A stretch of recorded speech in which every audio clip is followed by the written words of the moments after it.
This clutch is not for the family sedan. It's a racing clutch designed for a car with an 1,800 horsepower engine.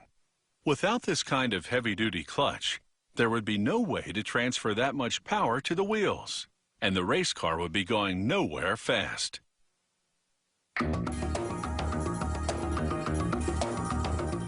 Race cars use a manual transmission to transfer power to the wheels, so a good clutch is behind every win.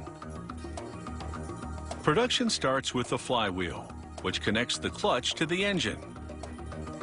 Computerized cutting tools shape this aluminum part, then move on to carve the cover plate for the clutch. They trim its perimeter to give it the correct profile and reduce its weight.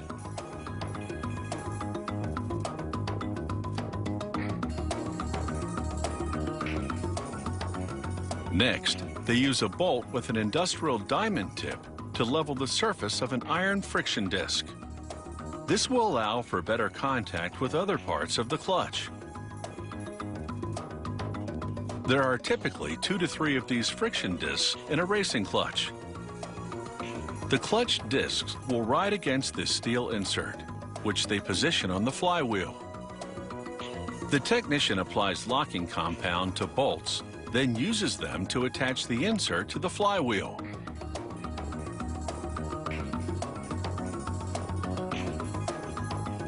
Here, the technician sets the bolts to a precise torque.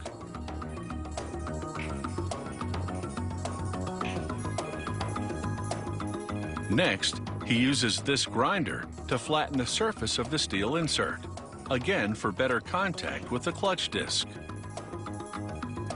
These bolts will anchor the clutch assembly to the flywheel. They're called stand bolts, and there are 6.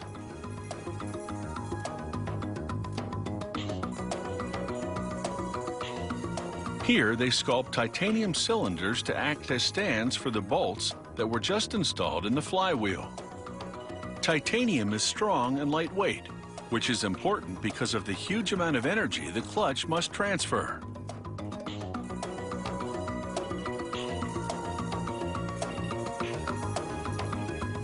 The technician places a stand over each bolt, then arranges the clutch discs and a floater plate on the flywheel.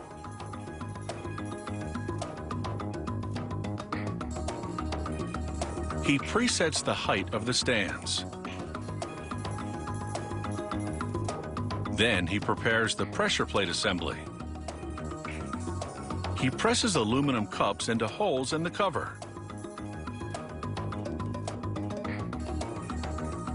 These cups will hold springs that will be used to change the pressure of the clutch pack.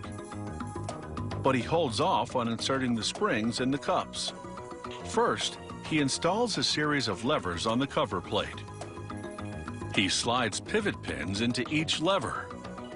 These pins will enable the levers to compress and decompress the clutch pack. He applies lubricant to adjuster screws for the clutch springs, then threads each one into an aluminum casing. He inserts an assembly in each cup, followed by a heavy-duty spring. He now installs the pressure ring on the underside of the cover. When the driver releases the clutch pedal, the levers cause the pressure ring to compress the clutch pack. That action transfers power from the engine to the transmission. He now slips the pressure ring assembly over the stand bolts and secures it with nuts. He adjusts each stand with a socket wrench, then checks the height. He measures the tips of the levers to confirm they're even and makes any necessary adjustments.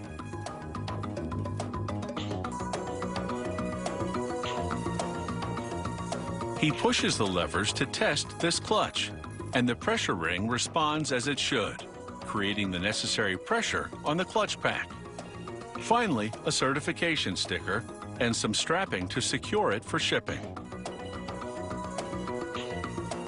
At the track, this clutch will be serviced between every run. And if it's operating at peak performance, a win could be just down the road.